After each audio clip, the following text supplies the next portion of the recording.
Hi, I'm Dara, and this is A Right Way. So let's touch on something that a lot of us struggle with, making the time to actually write. Like, when are you gonna fit this into your crazy schedule, right? Like, if you just think for a second, I want to write this 100-page screenplay. Okay, when will I ever find the time? When will I ever have the moment to do this?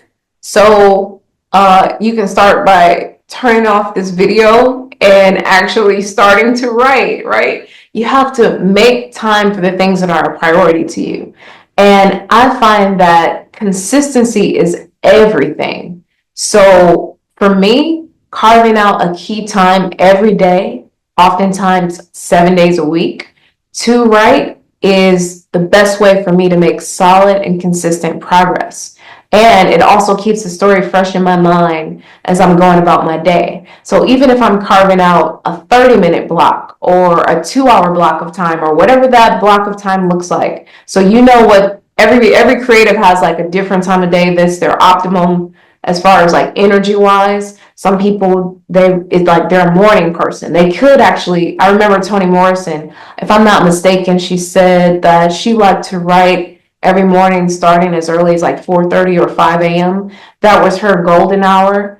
For some people, they might be more like the night shift, 11 o'clock at night. And then based on how your life is situated and what your schedule may be, a lot of things may be out of your control to quote unquote pick that golden hour starting out. But it's important to like actually pick a slot of time, whatever it is. I remember like at one of my office jobs, keep this a secret. I used to pop up my laptop on the lunch break and write. That was my golden hour, if you will. So everybody else was going out to, grab a bite to eat at a carry out place and bring back stuff. And I would just pack my lunch and use that block of time, that 30 minutes to actually just write. And oftentimes I didn't make a ton of progress, but at least I was actively doing it.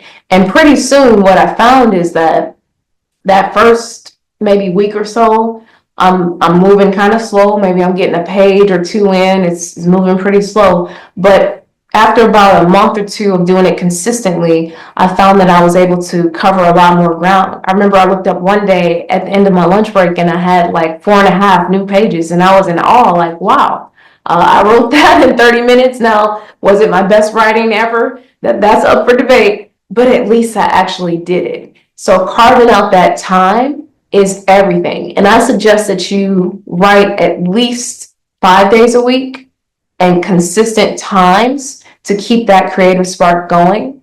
And once again, it can be just like how people go on an afternoon walk every day or any kind of routine that you have that you do every day.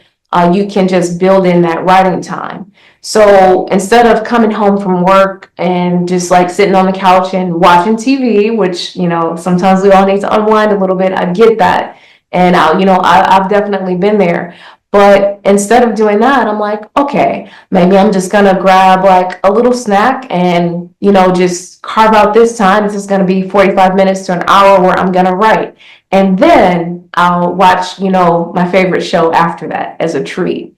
So you're still making consistent progress. So it's kind of up to you. And it's just like when you go to the gym and you start out and maybe your results are not immediate, but the consistency is everything. And you look up in a few months and you are closer to your goals. The same thing applies to writing. So consistency is key. Try to carve out that same block of time every day, whenever possible. And don't let anything except for an emergency get in the way of that time. So if I'm writing in that time and my phone rings and a friend is calling and it's Saturday afternoon and I really want to catch up and just like, like, hey girl, what's up? I'm like, I want to, but I just can't because I made the commitment that this is my block of time to write and I've got to stay on that. So I hope this was helpful, and no matter what you do, keep on writing. Thanks for watching.